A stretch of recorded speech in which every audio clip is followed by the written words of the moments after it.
Johannes 17 vers 4. Ek het U verheerlik op die aarde. Die werk wat U my gegee het om te doen, het ek volbring. Deel van Jesus se werke was om die rebelse bose geeste te kom onderwerp aan Vader en daardeur ons vrygemaak om as verlostes in Jesus te kan glo, die Seun van God. Markus 5 vers 12 tot 13.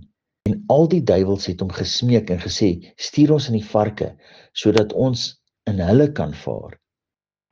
En Jesus het hulle dit dadelik toegelaat en die onreine geeste het uitgegaan en in die varke gevaar en die trop, daar was omtrent 2000, het van die kraans af in die see gestorm en in die see verdrink. Kortliks van bogenoemde teks.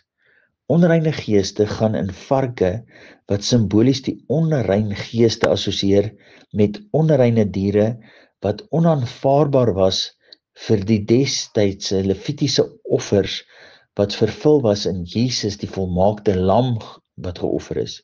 Geen varke in offergawes gebruik nie. Die onreine geeste in onrein varke vaar die see in. Die see is simbolies vir die vlees en sy dooie werke. Die enigste resultaat wat boosheid en vleeswerke van die Adam natuur kan produseer, is die dood. Lewe en goeie werke van God is alleenlik in en deur Jesus Christus in sy triomferende opstanding uit die dood.